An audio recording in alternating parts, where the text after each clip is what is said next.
पाकिस्तान और बांग्लादेश मैच में करोड़ों रुपए दांव पर लगे हुए हैं। प्राइज मनी को लेकर पाकिस्तान और बांग्लादेश में टक्कर है।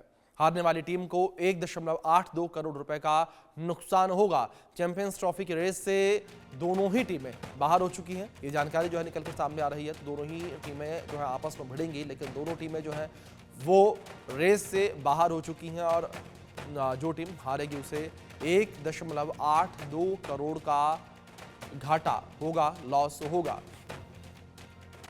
चैंपियंस ट्रॉफी के प्राइज मनी को लेकर कुछ इस तरीके से खबर सामने आ रही है। और चलिए आपको प्राइज मनी को लेकर कुछ जानकारियां पहुंचाते हैं आप तक ग्राफिक्स के माध्यम से। किस तरीके से प्राइज मनी जो है वो रहने वाला है, किस तरीके से प्राइज मनी मिलता हुआ नजर आएगा, ग्राफिक्स के माध्यम से जानकारी आप तक पहुंचाते हैं। विजेता टीम जो है उसे 19.46 करोड़ रुपए जो है वो मिलेंगे, यानी कि 19.46 करोड़ रुपए जो है वो विजेता टीम को मिलेंगे। अब अगर उप विजेता को लेकर बात की जाए तो 9 करोड़ 73 लाख रुपए जो है वो इनाम के तौर पर विनिंग प्राइज जो है वो मिलेगा। दूसरी ओर जो सेमीफाइनलिस्ट हैं उन्हें 4 करोड़ 84 लाख रुपए मिलेंगे। 5 से 6 नंबर पर रहने वाली टीम को 3 करोड़ 4 लाख रुपए मिलेंगे। 7 से 8 नंबर पर रहने वाली टीम को 1 करोड़ 20 लाख रुपए के आसपास जो है मिलेंगे। तो कुछ इस तरीके से ये पूरे आंकड़े रहने वाले हैं, विजेता, उप विजेता, सेमीफाइनलिस्ट और 5-6 नंबर, 7-8 नंबर। तो कुछ इस तरीके से प्राइज मनी जो है डिस्ट्रीब्यूट की जाएगी। और चैंपियंस ट्रॉफी जिस तरीके से लगातार इस वक्त चल रही है, तमाम टीमें आमने सामने भिड़ रही हैं। आज बांग्लादेश और पाकिस्तान के बीच मुकाबला होना है और ऐसे में जो टीम हारेगी उसे 1 करोड़ 84 लाख रुपए का नुकसान होता नजर आएगा। हमारे स्पोर्ट्स एडिटर मनोज जोशी जी लगातार बने हुए हमारे साथ, सीधे उनका रुख करेंगे। मनोज जी, जिस तरीके से ये खबर निकलकर सामने आ रही है लॉस की कि जो टीम हार जाएगी उसे 1 करोड़ 84 लाख का नुकसान भी होगा, क्या ये जानकारी किस तरीके से अपडेट है इसमें? देखिए, बिल्कुल सही है। जी जो ये टूर्नामेंट के पहले ही ये सब चीजें तय हो गई थी, यानी जी 8वें नंबर पर रहने वाली टीम को भी पैसा मिलेगा, 7वें नंबर वाली टीम को उससे ज्यादा मिलेगा। तो अब अगर आप निचले पायदानों के लिए अगर आप लड़ रहे हैं और वो भी या उसे सम्मान की लड़ाई कह रहे हैं, मैं तो कह रहा हूँ सम्मान तो जो था वो तो आपका बिखर ही चुका है अब तक। लेकिन अब ये प्राइज मनी का और आपको नुकसान होगा बहुत बड़ा, जी क्योंकि बांग्लादेश इतनी कमजोर टीम नहीं है। बांग्लादेश ठीक है, मैं मानता हूं कि अफगानिस्तान की तरह उतनी कंसिस्टेंट टीम नहीं है, लेकिन बड़े बड़े टूर्नामेंटों में ये हराती रही है। इसने 2007 के वर्ल्ड कप में भारत को हराया, ये वर्ल्ड कप में पाकिस्तान को हरा चुकी है, कई अच्छी टीमों को इसने शिकस्त दी है, इंग्लैंड को ये टीम हरा चुकी है।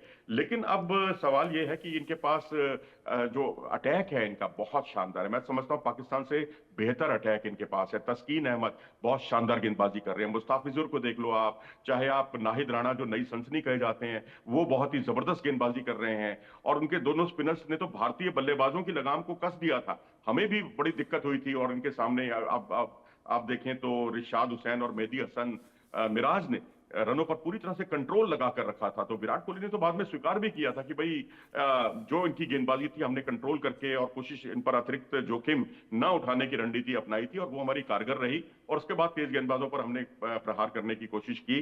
तो ये एक मुकम्मल अटैक है। बस काश इनके पास बल्लेबाजी होती, या बल्लेबाजी में क्योंकि इनके एक साथ कई प्लेयर्स उपलब्ध नहीं है, तमीम इकबाल उपलब्ध नहीं है, लिटन दास उपलब्ध नहीं है, और तो और शाकिब उल हसन भी हट चुके हैं। तो अब 3 खिलाड़ियों का जाना और उसके बाद जिस तरह से भारत के खिलाफ भी यही कुछ स्थिति रही, और ओवरऑल भी देखें तो आप जो उनका टॉप ऑर्डर है वो नहीं चल पाता। तो अब यहाँ पाकिस्तान के लिए एक सुनहरा मौका ये रहेगा। अब जो आपने प्राइज मनी का जिक्र किया, तो एक जी उम्मीद ये जगती है कि शुरुआती ओवरों में पाकिस्तान जितने ज्यादा से ज्यादा उनके विकेट चटका ले, क्योंकि वो एक शांतो को छोड़कर कोई भी बल्लेबाज कंसिस्टेंटली परफॉर्म नहीं कर पा रहा है बांग्लादेश का बल्लेबाजी में। तो बस यही जी एक जरिया है, यही एक रास्ता है जीत का। बाकी मुझे लगता है कि अगर आपने ज्यादा रन नहीं बनाया और आप वही ढर्रे वाली क्रिकेट 90 के दशक वाली 260 270 पर आप सिमट जाते हैं, भाई देखिए मैं उसको 90 के दशक की जो टीम थी उसको मैं नजरअंदाज नहीं कर रहा हूं, क्योंकि उस वक्त एक्सलरेट करने वाले प्लेयर हुआ करते थे। आज पाकिस्तान के पास उस तरह के उस लेवल के प्लेयर नहीं है, ये बात उसको स्वीकार करनी चाहिए। तो बस मैं समझता हूं कि यही एक जरिया है कि शुरुआती ओवरों में जल्दी से जल्दी आप विकेट चटकाएं और तब आप जीत का आधार तैयार कर सकते हैं। नहीं तो बॉलिंग पर अगर आपने ज्यादा रन नहीं बनाए तो उनकी बॉलिंग आपको समेट देगी बहुत जल्दी। जी मनोज जी, अगर पाकिस्तान और बांग्लादेश की टीम को कंपेयर किया जाए तो कंपेरेटिवली कौन सी टीम आपको ज्यादा मजबूत इस वक्त नजर आ रही है? गेंदबाजी के मोर्चे पर बांग्लादेश, जी स्पिन बॉलिंग के मोर्चे पर अगर अबरार के साथ कोई होता तो बराबरी की टक्कर होती, शायद पाकिस्तान को एज होता। लेकिन मैं समझता हूं कि दोनों उनके जो रिशाद हुसैन हैं जो उनके लेग स्पिनर हैं और मेहदी हसन मिराज ऑफ स्पिनर, इन जी दोनों की जोड़ी बहुत ही खतरनाक है। उनकी स्पिन बॉलिंग बेहतर बांग्लादेश की, उनकी फास्ट बॉलिंग बेहतर है उनसे।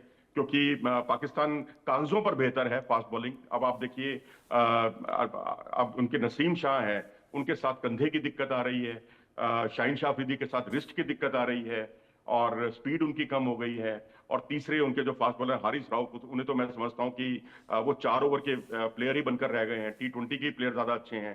तो और एक ही तरह की गेंदबाजी करते हैं, अंदर की तरफ ही उनकी गेंदें आती हैं।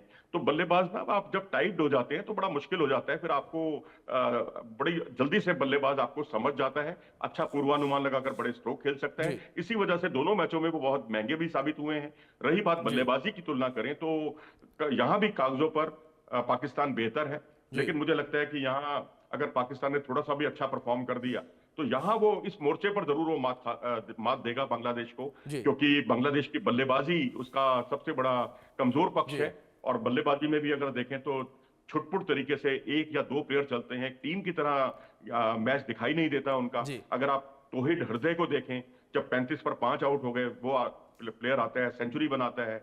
और उनको जाकिर अली जो है उनको बहुत अच्छा साथ देते हैं, 154 रन की वो पार्टनरशिप जी, करते हैं। मिडिल ऑर्डर भी मैं कहूंगा बांग्लादेश का बेहतर है, लेकिन लोअर मिडिल ऑर्डर और मिडिल ऑर्डर बांग्लादेश का बेहतर है।